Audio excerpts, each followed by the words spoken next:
ጤና ይስጥልን ክቡራን የዩቲዩብ ቤተሰቦች፣ የሰዓቱን አጫጭር መረጃዎች እየቀርብ ያለው እስከ ፍጻሜው አብራችሁን ቆዩ።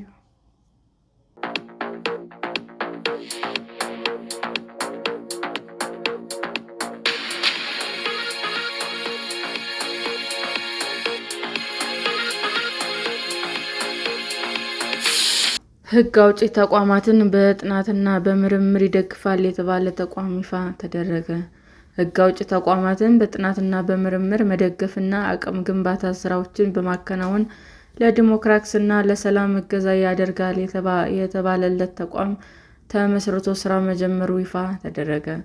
ብሪጅ ሪሰርች እና ኢኖቬሽን የተሰኘው አገር በቀል ድርጅት የሕዝብ ተወካዮች ምክር ቤት አባላት በተገኙበት ማክሰኞ ህዳር 2 ቀን 2018 ዓ.ም በአዲስ አበባ ይፋ ተደርጓል። የድርጅቱ ዋና ስራ አስፈጻሚ ቃል አቀባይ በቀለ ለሪፖርተር በሰጡት አስተያየት ለመጀመሪያ ጊዜ በዋና ዓላማው ሕግ አውጪ ተቋማት ለመደገፍ ተደርጎ መቋቋሙን በሕግና በፖለቲካል ሳይንስ የትምህርት ዘርፉ በተሰማሩ ባለሙያዎች መመስረቱንም ተናግረዋል።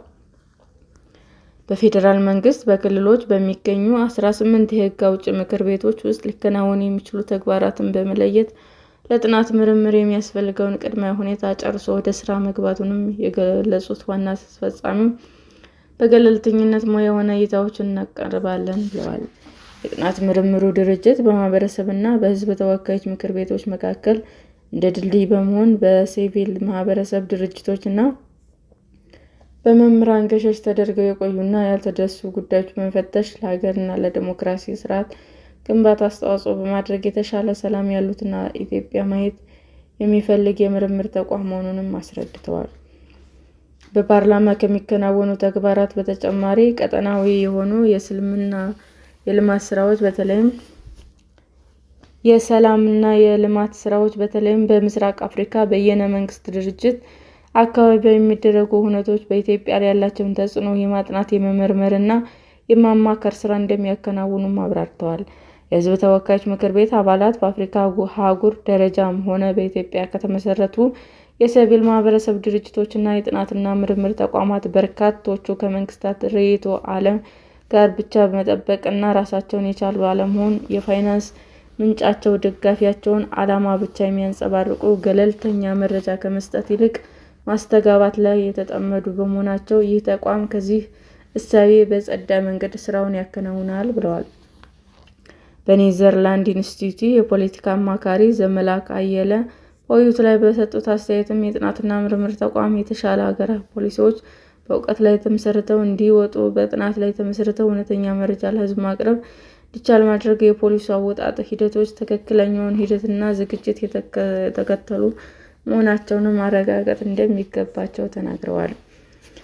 የአንድ ሀገር ሕግ አውጪ ማናቸውንም ተግባራት በሚያከናውንበት ወቅት ከምክር ቤቱ ስራዎች ስፋትና ይዘት አኳያ ብሪጅ ሪሰርች እና ኢኖቬሽን ድርጅት ወደፊት በሚያከናውናቸው ስራዎች አባላት ከመረጣቸው ሕዝብ ጋር እንዴት፣ መቼና በምን አይነት መንገድ መገናኘት ወይም መመካከር አለባቸው የሚለውና የፓርላማው ስኬቶችና ስህተቶች የት ላይ እንደሆኑ በግልጽ ማመላከት እንደሚችልም አስረድተዋል።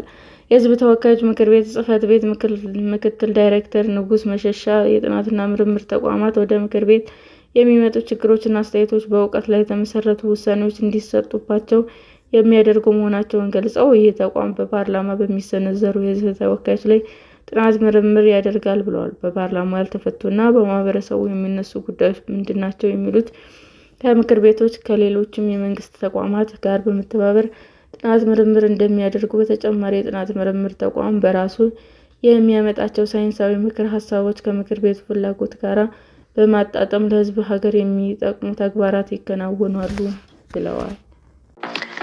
ሰላም ጤና ይስጥልን ውድ የዩቲዩብ ቤተሰቦቼ እንዴት ናችሁ? አዲስ ጀማሪ ነኝና ሰብስክራይብ ያደረጋችሁ አበረታቱኝ። አመሰግናለሁ።